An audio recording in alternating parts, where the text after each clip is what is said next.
मेरे प्यारे किसान भाइयों को मेरी ओर से प्रणाम, नमस्कार, सत श्री अकाल। जैसे मैंने आपसे लगातार एक वायदा किया था कि हम आपके सामने हर रोज़ नहीं तो महीने में एक बार, बीच-बीच में एक निश्चित अंतराल पे कुछ लोगों को प्रस्तुत किया करेंगे।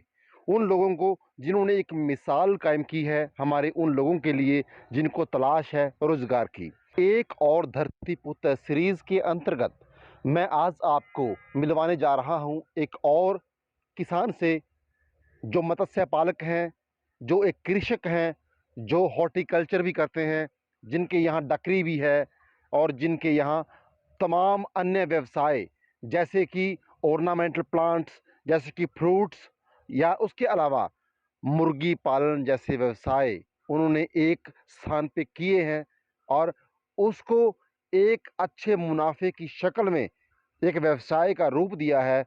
इनका नाम है श्री रजत राणा जी। आइए मिलाते हैं आपको श्री रजत राणा से। धन्यवाद। मेरा नाम रजत, गांव अंबड़ का रहने वाला हूँ। रजत राणा कम उम्र के अंदर उपलब्धियों की एक बहुत बड़ी श्रृंखला को सहेजे हुए हैं। इनसे हमने बात की तो हमने पाया कि यदि युवा चाहें तो वो बहुत कुछ करने में सक्षम है। ज़रूरत है तो अपनी मजबूतियों को, अपने इरादों को एक शक्ल देने की। अति आधुनिक तौर तरीकों से मछली पालन के साथ साथ अन्य सभी काम करते रजत राणा जी बेहद ही शालीन स्वभाव के व्यक्तित्व। मैं फीड डाली थी जिसका बहुत बढ़िया रिजल्ट आया था मेरे पास, वो थी सीपी फ्लोटर्स।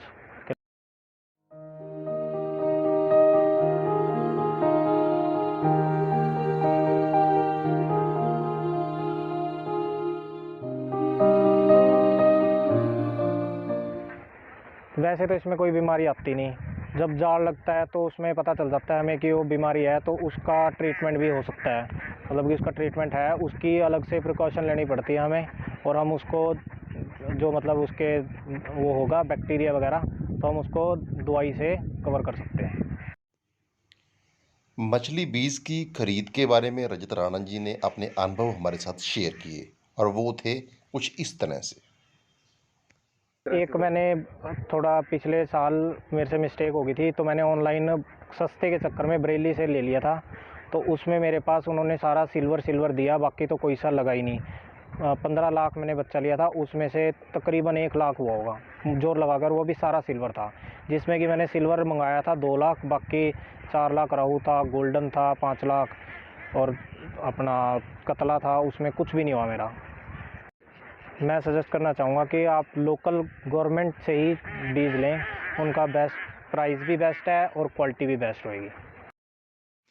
रजत राणा न केवल अपने यहाँ पर मछली पालन बल्कि उसके साथ साथ चीकू के बेहतरीन पेड़ इनके पास उपलब्ध हैं। आम की बेहतरीन वैरायटियों में से जो उम्दा वैरायटीज़ हैं वो इनके पास उपलब्ध हैं। उसके अलावा बहुत सारे दुर्लभ जो हमारे यहाँ पर प्लांट्स नहीं मिलते वो इनके पास उपलब्ध हैं।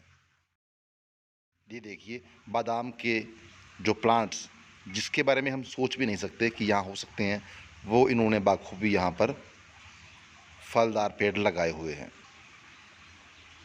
इसके अलावा चेरी और सेब, जिसे हम जहन में जब भी सोचते हैं कि ये सिर्फ ठंडे इलाकों की एक काश्त है, वो इनके पास उपलब्ध है और बड़ी प्रचुर मात्रा में फलदार पेड़ इनके यहाँ पर उपलब्ध हैं।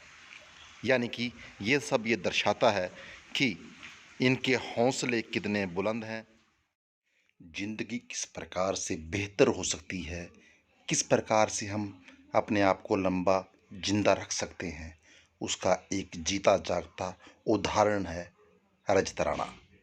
इन्होंने हर चीज़ को बड़े सलीके से सहेज के रखा है, चाहे वो घर हो या खेत। और एक बात और कहना चाहूँगा मैं, जो हमारा आगे फ्यूचर का जो मैं बात करूँ, तो इसमें ये होगा कि फिशरी का, डक का, हॉर्टिकल्चर का, अपना पोल्ट्री का, ये काम बहुत बेस्ट रहेगा और इसमें कोई भी प्रकार की हानि नहीं है, ना कोई मतलब लॉस है। हाँ जी, आज मैं यहाँ मच्छी का बच्चा लेने आया था सर, तो मेरे को बहुत अच्छा लगा इनका सिस्टम देख के।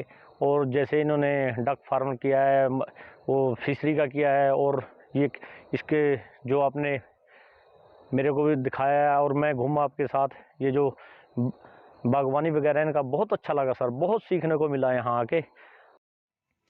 इनके पास वो तमाम संसाधन उपलब्ध हैं, जैसे गायें दूध के लिए जो हमें जिंदा रखने के लिए ज़रूरी है, पोल्ट्री खासकर उसके अंदर देसी वैरायटी कड़कनाथ, ये तमाम वैरायटीज़ इनके पास उपलब्ध हैं।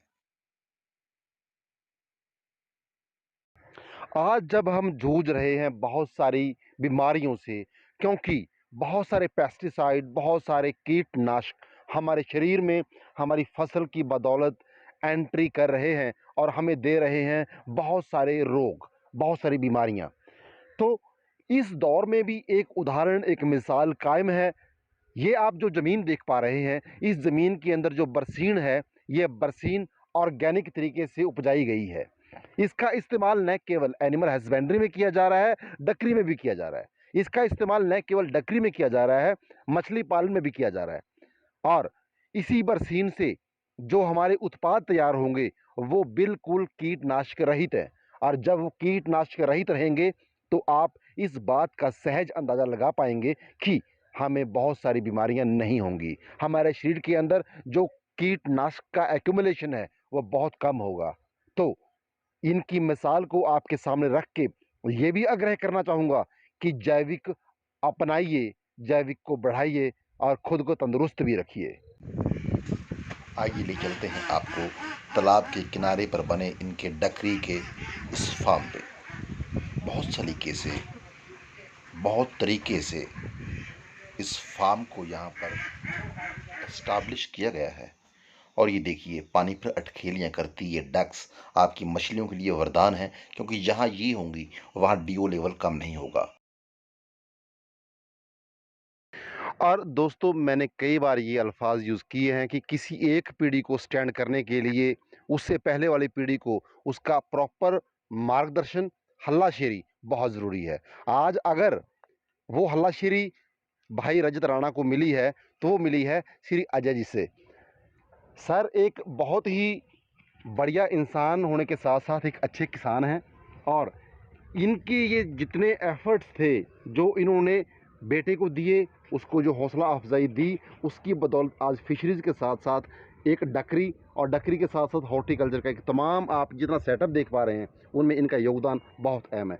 लगभग 40 साल पहले मैंने बाग लगाना शुरू किया था, और बाग में सबसे पहले मैंने आम लगाया, फिर अमरूद, लीची, चीकू, आड़ू, प्लम और कई तरह के और फ्रूट्स जो हैं। सेब के भी पेड़ मेरे पास बगीचे में हैं और फ्रूटिंग हो रही है।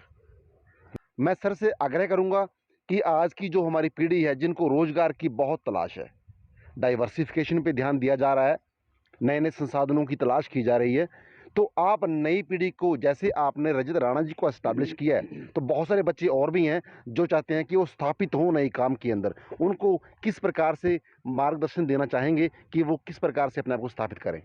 मैं उनका भी यही मार्गदर्शन करना चाहता हूँ कि यदि उनको काम चाहिए तो काम घर से ही मिलेगा। जो ज़िम्मेदार तबका है, जो ज़िम्मेदारों के बच्चे हैं, वो अपने काम में एक जीरी, गेहूं और गन्ना छोड़ करके और अन्य फसलें उगाएं।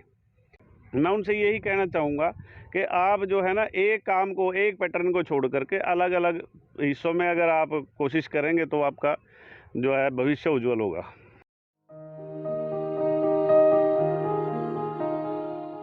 आखिर हमने देखा कि आज का जो यूथ है वो ऐसा भी कर सकता है, जिसको अपने माँ बाप की सपोर्ट मिली है। उसने हमारे को बताया कि उसने अपनी नौकरी से रिजाइन करके जो अपनी पारंपरिक खेती है उसको अपनाया।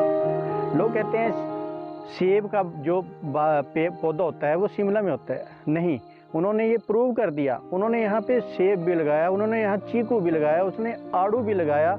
जितने भी फल होते हैं वो उनके बाग में आपको देखने को मिल जाएंगे। सबसे बड़ी बात, किसी भी हानिकारक जो केमिकल होते हैं उसका प्रयोग नहीं करते, टोटली ही ऑर्गेनिक तरीके से ये खेती करते हैं। जो इनकी पशुओं का जो इनका वेस्टेज होता है उनसे इनकी रसोई चलती है, गोबर गैस लगाया हुआ उससे जो वेस्ट निकलता है वो फिशरीज में काम आता है, इनकी खेतीबाड़ी में काम आता है।